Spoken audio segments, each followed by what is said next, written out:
On January 12, 1942, the world was deep in the chaos of World War II, and most soldiers, waking up that morning, had no idea whether they would live to see another sunrise. But on that frozen winter day, high above the clouds where the air was thin and sharp, one soldier was unknowingly moving toward the most terrifying moment of his life, a moment that would push the limits of human survival and rewrite what people believed was possible. And before I take you through the fire, the fall, and the miracle that followed, I want you to imagine something with me. Imagine opening your eyes and finding nothing beneath your feet except 22,000 feet of empty air, with no parachute, no control, and no time to think. That's where our story begins today. From the moment I came across the story, I knew it wasn't just another war tale. It wasn't about strategy or weapons or victory. It was about a heartbeat in a moment when everything should have stopped. So as we step into this day in 1942, I want you to picture it through the eyes of that soldier. I want you to feel the cold against your skin, the weight of the helmet on your head, the heaviness of responsibility, and that silent question every soldier asks before a mission. Will I come back? The morning started like any other military day. The ground crews prepared the aircraft, the engines grumbled awake, and the sky above looked calm, too calm, the kind of calm that made experienced soldiers uneasy. Snow layered the edges of the runway, and every breath came out as a pale cloud. Inside the aircraft, the soldier checked his equipment, tightened his straps, and tried to steady his mind. Routine, discipline, focus. These were the things that kept fear distant. But the truth is, fear never leaves a soldier. It just hides quietly behind duty. The pilot gave the signal. The crew secured their positions. And within minutes, the roar of the engines swallowed the silence as the plane climbed through the freezing air. The ground shrank below them. Clouds wrapped around the aircraft, like drifting ghosts. The soldier stared out a small window, watching the world turn white and distant. He didn't know it yet, but this would be the last time he ever sat inside a plane without remembering what came next. At this point in the mission, everything was normal. The radio crackled, the wind hummed against the metal frame, and each crew member moved with calm precision. But inside, every soldier carried a small weight, an unspoken understanding that every mission had a chance of going wrong. Some levels of danger became routine, but not what was about to happen. As the aircraft crossed deeper into enemy territory, the soldier felt that familiar tension in his shoulders. Enemy fire zones were ahead. Everyone knew it. They'd been briefed. Still, no amount of training prepares you for the exact second your life turns upside down. Then it happened. The first hit was a shudder, just a vibration through the metal floor. Not enough to panic, but enough to shift the atmosphere inside the plane. Then came the second hit. Louder, harder, a flash of orange flame outside the window. Someone yelled, "Incoming!" And in that instant every heartbeat in the aircraft accelerated. The soldier tightened his grip on a nearby handle as the plane shook violently. The noise was overwhelming, metal screeching, wind blasting through sudden holes torn in the fuselage, voices shouting over alarms. The air temperature dropped fast as freezing wind rushed inside. The soldier tried to steady himself, searching wildly for the source of the fire, trying to listen to commands through the chaos. And then the third explosion hit, this one catastrophic. In a fraction of a second, the entire side of the aircraft tore open. A burst of flames and pressure blasted through the plane like a shockwave. The soldier didn't even have time to brace. The explosion ripped him from his seat, lifted him off his feet, and hurled him straight toward open sky. There was no grabbing onto anything, no chance to fight it. He was taken, snatched from the plane like a scrap of paper in a storm. And suddenly, everything he knew disappeared. Imagine that moment.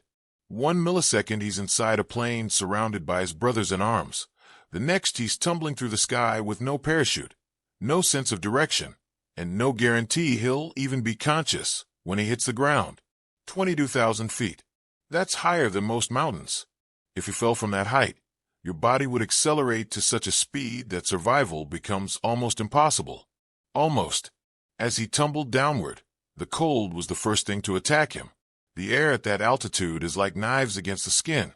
The wind slammed against his face, making his eyes blur and water. His ears rang. His body spun uncontrollably. The horizon flipped over and over again, sky ground, sky ground. He couldn't scream even if he wanted to. The velocity stole his breath. The shock stole his voice. But here's what made this soldier extraordinary. In the middle of panic, fear, and the certainty of death rushing toward him, he fought to think. He forced himself to stay conscious. He tried to stop the tumbling, spreading his arms and legs, desperately trying to slow the spin. Most people would have blacked out. Most people would have let terror freeze their minds. But he didn't. He stayed awake long enough to realize something that gave him a tiny spark of hope. Below him was a massive blanket of snow. Not frozen ground. Not jagged rocks. Soft, thick, untouched snow. Now snow isn't a mattress. Falling from that high, even snow becomes deadly. But thick snow, especially the deep kind that forms after heavy winter storms, is the best possible landing you could hope for when falling from the sky.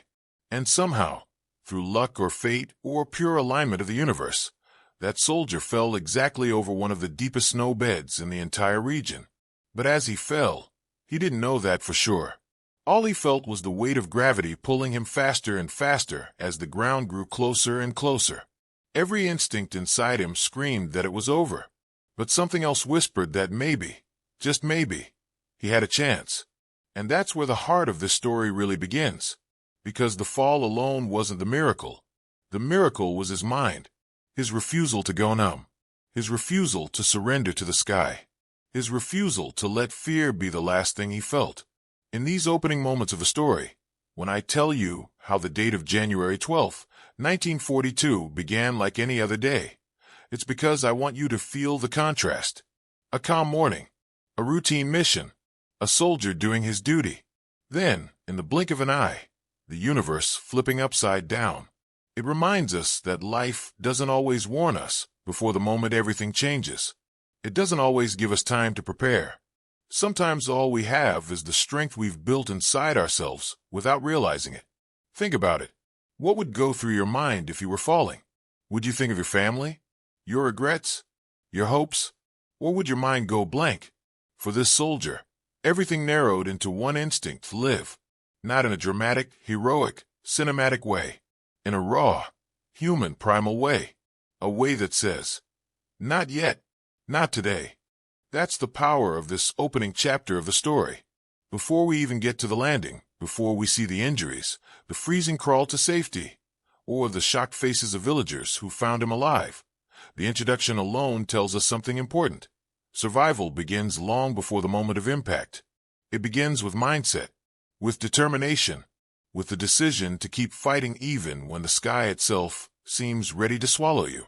And as we stand here in this first section of the story, frozen in that moment between the explosion and the impact, I want you to feel exactly what makes this story so unforgettable.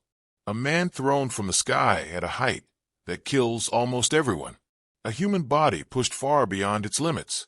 And yet, at the center of all that chaos, a heartbeat that refuses to stop.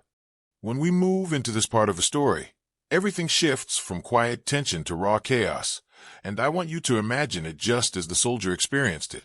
One moment he was inside that aircraft, steadying himself, checking his gear, listening to the low hum of the engines as they pushed through the cold winter sky. And in the next moment, the calm vanished like someone had torn a hole in the world itself. The disaster that unfolded in the sky wasn't sudden in the sense of a single moment. It was a chain reaction, each second worse than the one before, building into the explosion that would change the soldier's life forever. Picture the inside of that aircraft as it flew deeper into enemy airspace. The windows were frosted around the edges, the metal walls vibrated gently, and every soldier inside held onto that same unspoken understanding that danger hovered close. Even when the sky looked peaceful, they were flying at 22,000 feet, high enough that the world below seemed like a flat sheet of white. At this height, you can't hear voices from the ground, you can't smell smoke, and you can't feel the weight of the war happening below. But you can feel the pressure in your chest, the thin air pressing against your lungs, and the awareness that one wrong move or one unlucky hit could end everything in seconds. The soldier kept glancing at his crewmates, watching the way everyone tried to stay calm. Even experienced soldiers had their own ways of hiding fear. Some talked too much. Some stayed silent, eyes locked on the floor. Some tightened their gloves again and again just to keep their hands busy. The soldier we're talking about wasn't a loud man, not the type to joke his way through stress, but he wasn't the anxious type either. He carried his fear quietly, deep inside his ribs, controlling it the way he'd been trained to do. Every mission, he treated like it might be his last. That's how he stayed sharp. The radio operator listened to static-filled messages, responding with clipped words. The pilot adjusted the controls as the aircraft drifted through thick patches of cloud. Everything felt normal enough that, for a moment, some of the tension eased. But that's the thing about war. The moment you feel safe is often the moment danger decides to strike. Without warning, the first impact hit the plane like a punch from the sky. It wasn't a direct explosion, more like something slammed into the metal, a jolt strong enough to make the pilot shout for stability. The soldier grabbed a support bar as the plane trembled under his boots. He looked across the cabin and saw the others react the same way. Eyes wide, muscles tight, everyone trying to figure out what hit them. The sound wasn't deafening yet, but it was sharp and hostile, the kind of sound that tells you, this is the beginning. The pilot yelled something into the radio, and the soldier felt the aircraft shift in its trajectory. They were still in the air, still stable, but that first hit had put everyone on edge. Tension spread like electricity. The soldier braced his feet wider, instinctively preparing for the next hit, because enemy fire rarely came in singles. And he was right. The second explosion tore through the air with brutal clarity. This time, the sound ripped straight through the plane, a violent crack that vibrated through the walls and the bones of everyone inside. The soldier heard metal snapping. He saw sparks fly from the side panel. He smelled burning fuel almost instantly. Flames flickered against the window for just a moment, but it was enough to send a wave of fear crashing through the cabin. Someone shouted, "We're hit!" and chaos erupted. The plane dipped suddenly, throwing the soldier forward. The wind howled as holes opened in the fuselage. Debris flew across the cabin, scraps of metal, torn fabric, loose equipment. The cold air blasted through the plane with a force so strong it felt like knives slicing across exposed skin. The soldier tried to move toward the emergency station, but the shaking made it nearly impossible to stay on his feet. He reached for a strap to steady himself, just as another soldier stumbled past him, barely catching himself before crashing into the wall. The alarms inside the aircraft began to scream. Red lights flashed. Smoke seeped into the cabin, and the soldier could feel the plane losing control, dropping altitude in uneven, desperate jerks. In that moment, time seemed to split in two. On one side was the immediate danger, the fire, the shaking, the wind tearing through the plane. On the other side was the soldier's mind calculating, trying to understand the situation quickly enough to survive it. He searched the cabin for parachutes, for an exit point, for any sign of hope. But the truth hit him like the cold air itself. The explosion wasn't something you escape from. This plane wasn't going to make it home. Still, the soldier wasn't the type to accept death quietly. He moved with purpose, determined to follow every protocol he'd been trained for. But deep down, a voice whispered that this wasn't just another emergency. This was something far worse, something catastrophic. And then came the explosion that changed everything. The third blast wasn't just a hit, it was devastation. A burst of fire roared through the aircraft, swallowing part of the wall in a split second. The pressure wave slammed through the cabin like a tidal force. The soldier didn't even have time to comprehend the moment.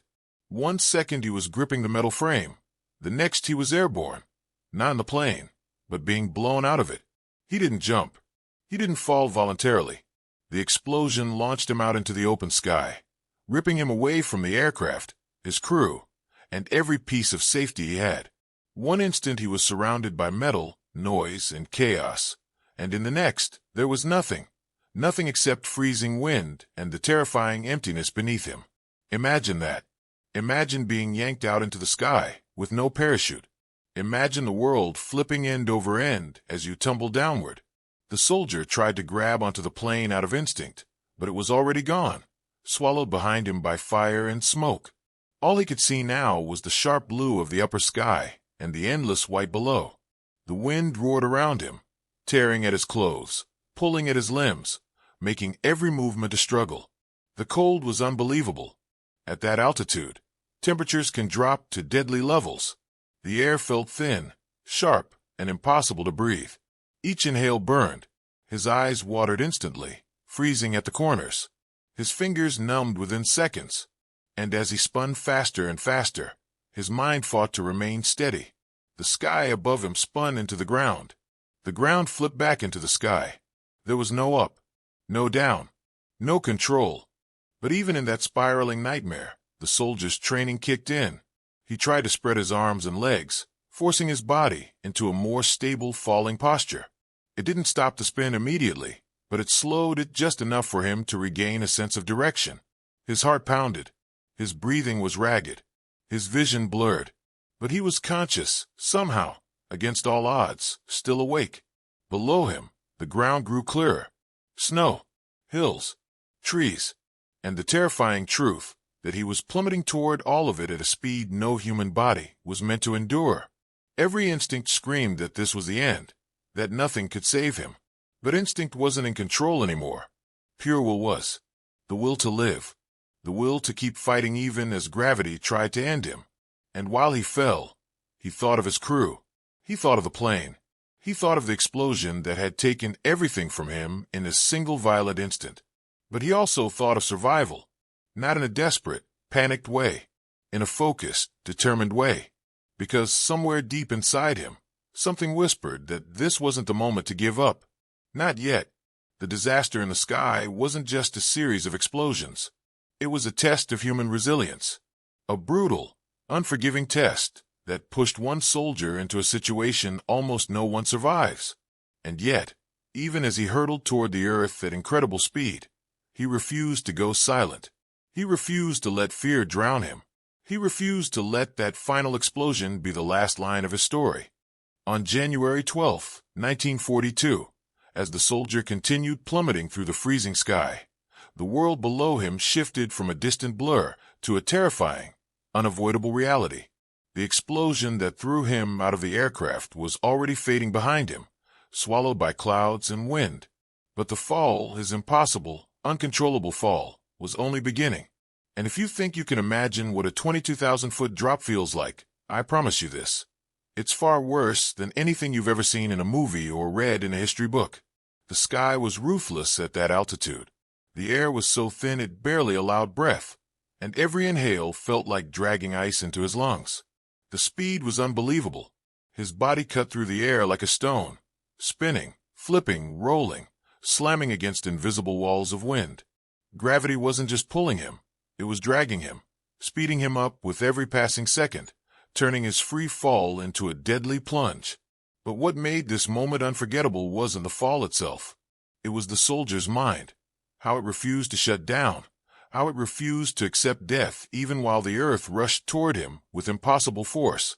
The cold hit him first, a cold so sharp it felt like needles stabbing every inch of exposed skin. His fingers instantly went numb. His face burned with freezing wind. His eyes watered nonstop, and the tears froze at the corners almost instantly. His entire body shook, not from fear, but from the violent battle between freezing air and survival instinct. Now, imagine being in that exact moment. You've just been blasted out of a plane. You have no parachute, no protection, no control. You're spinning so fast the sky, and the ground switch places every half second. And your brain can't decide what to focus on, breathing, stabilizing, panic, or prayer. But the soldier didn't panic, not the way most people would expect. Yes, fear was there, wrapped tightly around him like the wind, but it didn't control him. Instead, something deeper took over, a kind of silent, stubborn determination, a voice deep inside that said, "You're not done yet." So he fought.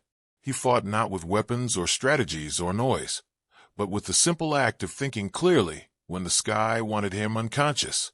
He spread his arms and legs, trying to stop the violent tumbling. The wind fought back, ripping at his limbs, but slowly, so slowly, the spin began to reduce. Not stop, but reduce. Enough for him to recognize the horizon again. Enough for him to see the earth below in a stable line instead of a blur of colors. And it was in that moment, when the world steadied just enough, that he saw the snow. A vast, white ocean of winter. Hills blanketed in thick layers of powder. Valleys carved smooth by storms. Trees standing like dark silhouettes breaking the endless white. And somewhere deep inside him, hope flickered, tiny, fragile, but real. Because snow could save a life. Not always. Not usually. But sometimes. And this was one of those rare, almost impossible moments where conditions lined up in a way that felt like fate was leaning over his shoulder saying, "Hold on. Just a little longer." He kept falling, faster and faster, the air screaming past him. His clothing whipped violently behind him. The ground was rising, rushing toward him with terrifying speed. And yet, even in that hellish descent, the soldier kept adjusting himself, angling his body, trying to land in a way that might, somehow, give him a chance. At 22,000 feet, he reached terminal velocity. His body could not fall any faster. The wind pressure felt like it was flattening his chest. The sound was deafening, like thousands of angry wolves howling into his ears. Every part of him was in pain. His muscles burned, his joints screamed. His skin felt like it might tear away under the force. But he stayed conscious, and that alone was a miracle. Most people would lose consciousness long before impact. The panic, the cold, the spinning, the lack of oxygen. It's too much for the human body. But this soldier forced himself to stay awake, because he knew if he blacked out, he would lose all control. And if he lost control, he would die.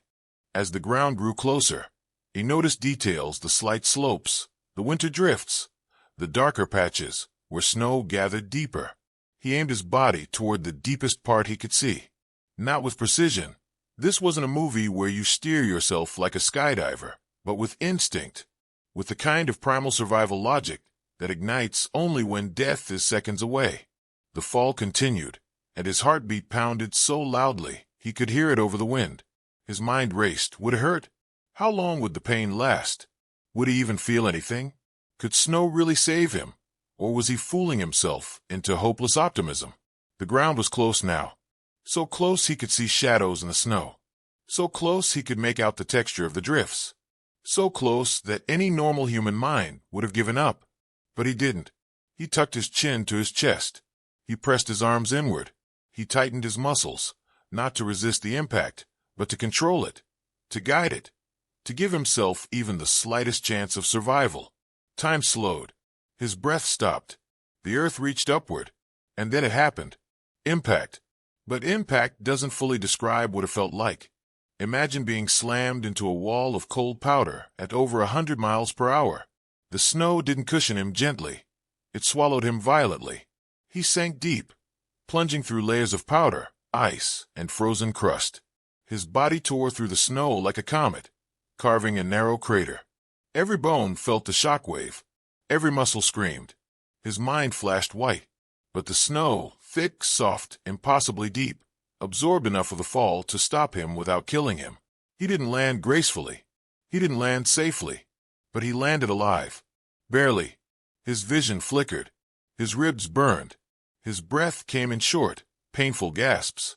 The cold immediately wrapped around him, even harsher inside the snow than in the sky. But he was alive.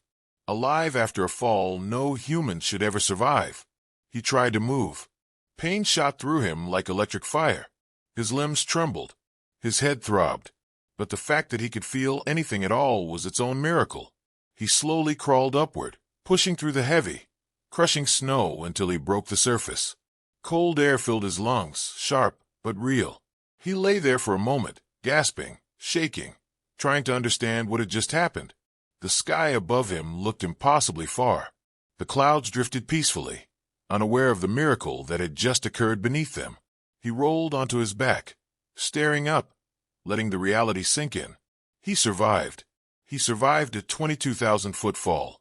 But his battle wasn't over, because now came the second challenge, surviving the freezing wilderness with injuries he couldn't yet feel, and temperatures that could end a life in minutes.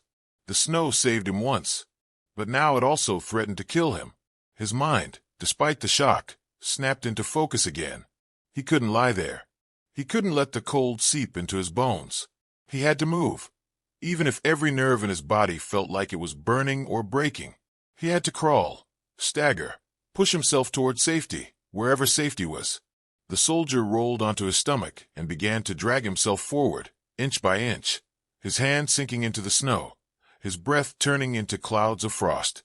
Every motion hurt. Every inhale stung. Every heartbeat felt heavy and fragile. But he didn't stop. He refused to stop. A man who survives a fall from a sky does not surrender to the snow on the ground. Minutes passed. Then hours. His body screamed.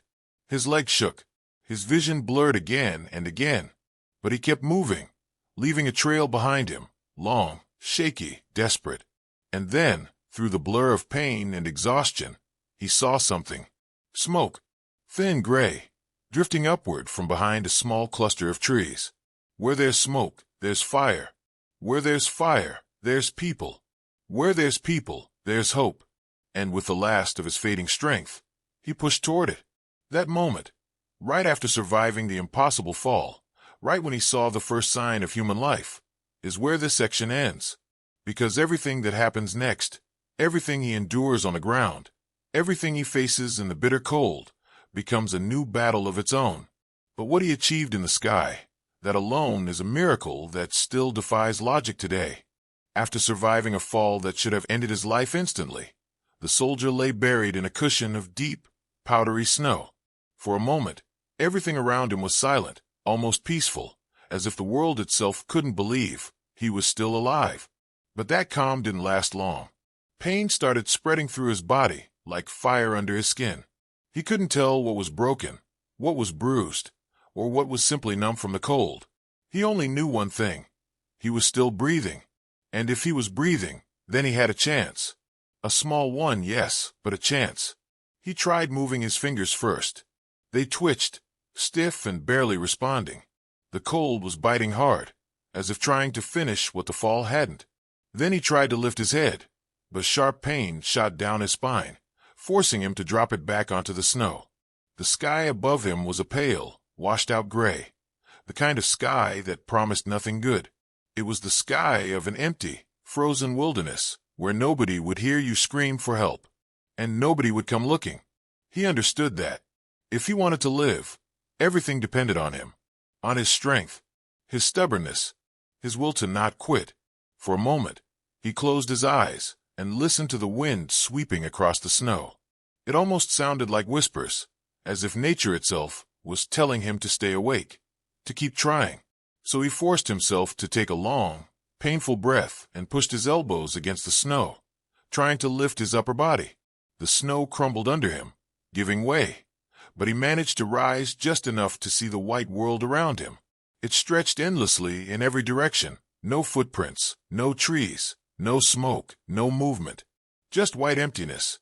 But somewhere out there, somewhere hidden in all that nothingness, there had to be people. A village. A cabin. A shepherd. Something. Anything. He refused to believe he had survived a 22,000-foot fall only to freeze to death alone. That idea angered him. And strangely, that anger gave him strength. He rolled to one side, groaning as a deep ache spread through his ribs. The fall had smashed part of him badly. He could feel it. But pain meant he was alive, and being alive meant he had a job to do. Crawl, inch by inch, until he found help. His legs wouldn't support him. They were shaking too much, and one felt twisted in a way no leg should ever feel. So crawling was his only option. The snow wasn't soft anymore. With every movement, the cold stabbed into his palms and seeped through the thin fabric of his uniform. His breath turned into thick clouds that floated in front of his face before fading away. He tried to keep a rhythm. Pull, slide, breathe.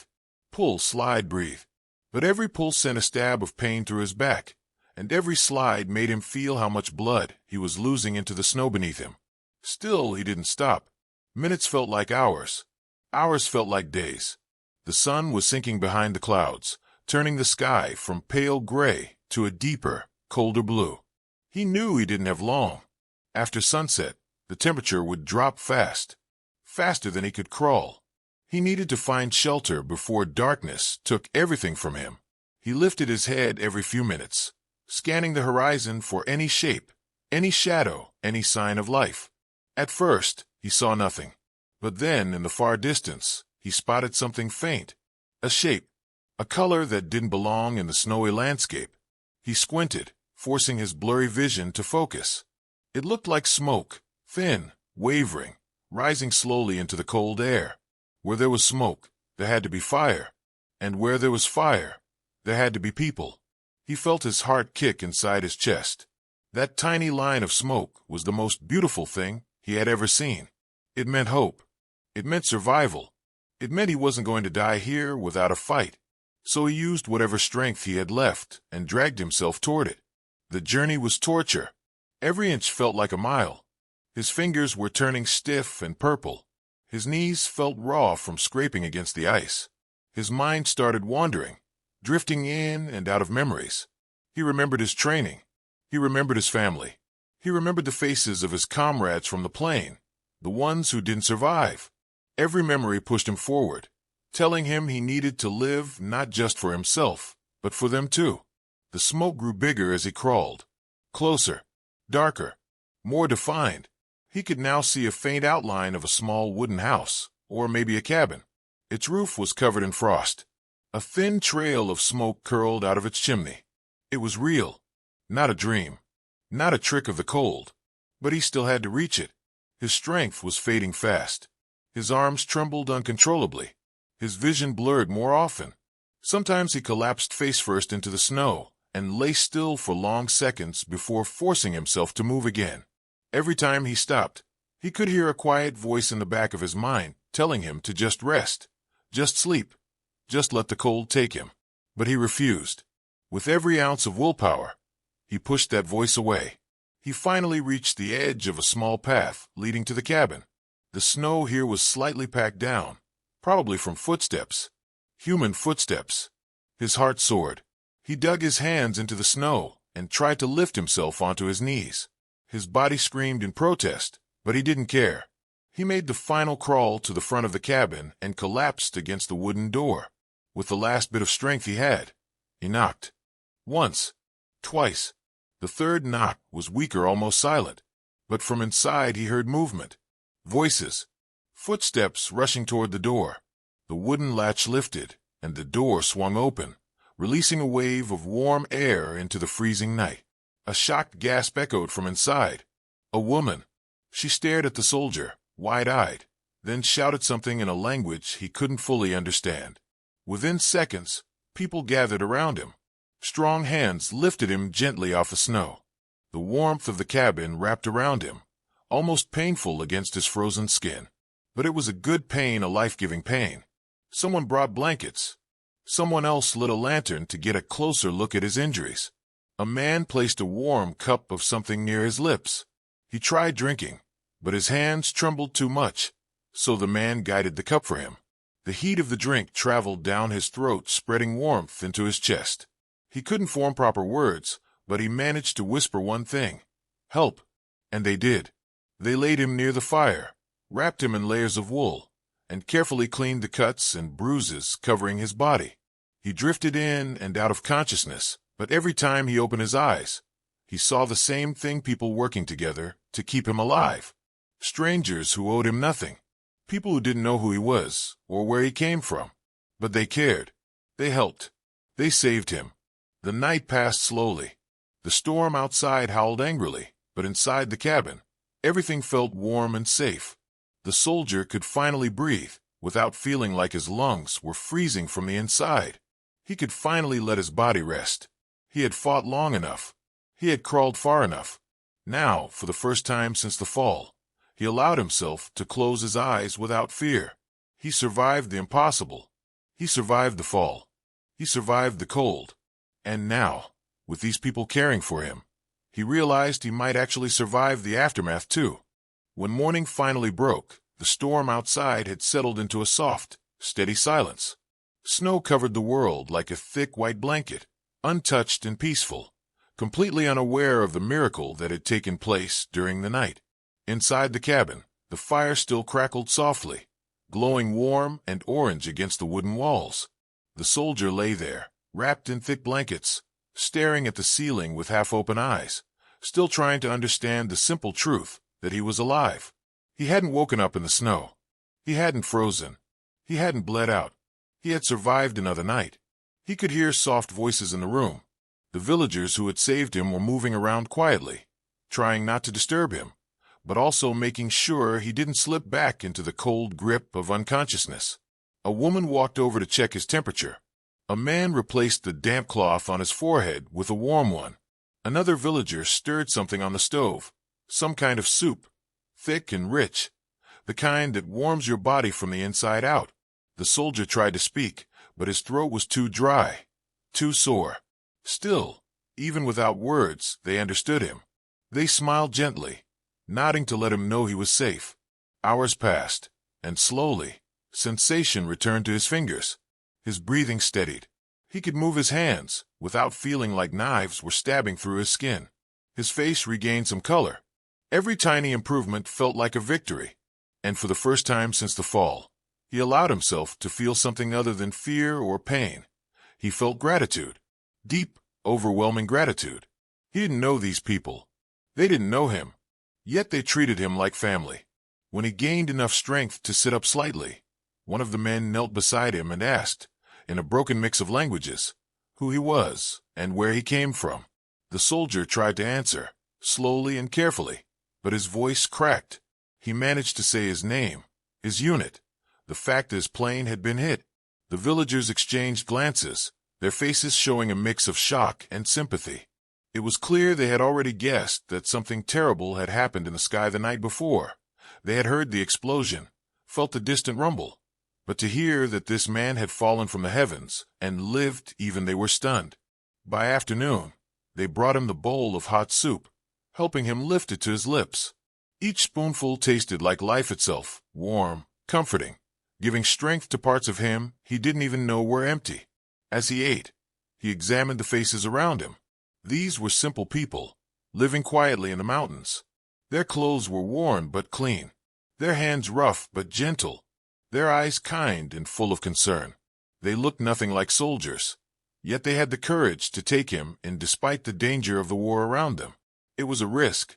Helping a wounded soldier could bring trouble, but they didn't hesitate. When night fell again, the soldier slept deeply, not from exhaustion this time, but from safety. The fear of dying in his sleep was gone. The cabin's warmth wrapped around him like a shield, and for the first time since the fall, he dreamed, not of flames or frozen clouds or the terrifying spin through the sky, but of home, of voices he missed, of the sunlight on familiar streets. The next morning, he woke stronger. He could sit up on his own. He could drink water without help. His mind felt clearer, more awake.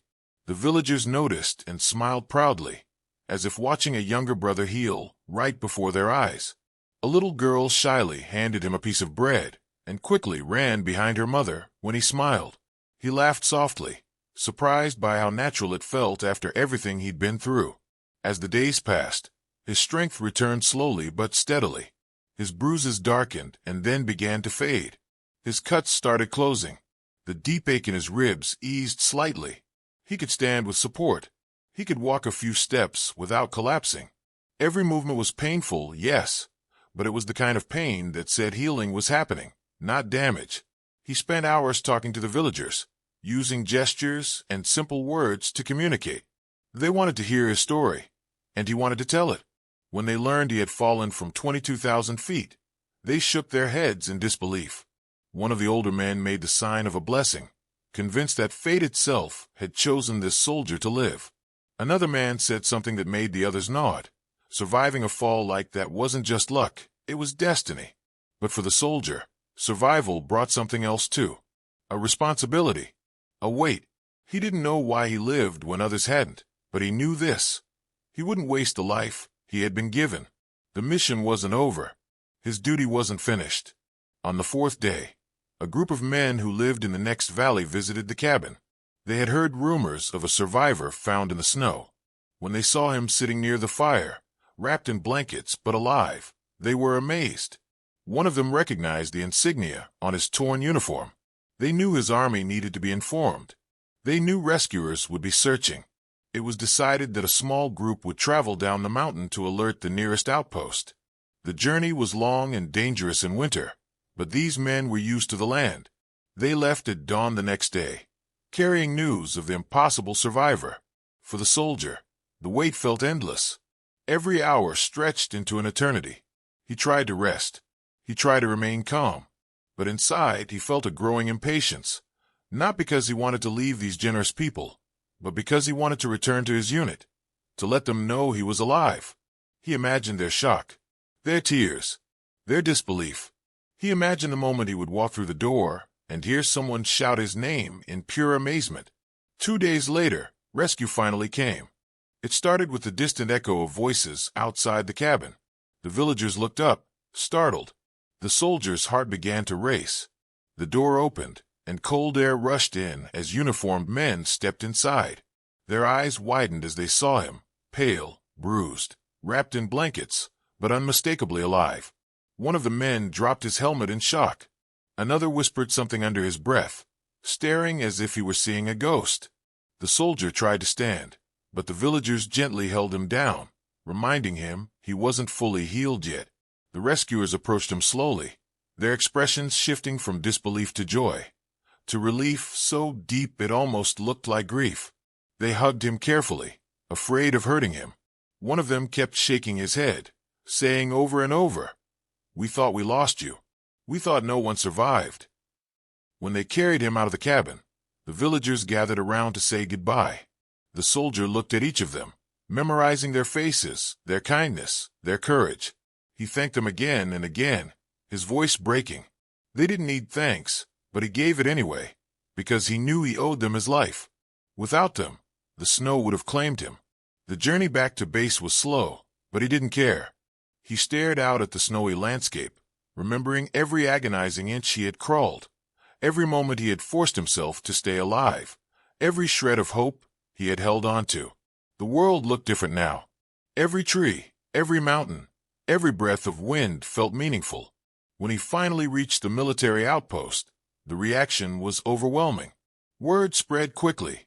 The fall survivor is back. Soldiers came out to see him, whispering in disbelief, some touching his arm just to be sure he was real. His commanding officer looked at him with tears in his eyes, shaking his head as if struggling to accept what he was seeing. The soldier saluted him, slow and steady, despite the pain. The officer returned the salute with trembling hands. Doctors surrounded him, examining his injuries, shaking their heads in astonishment. They told him they had never seen anything like it.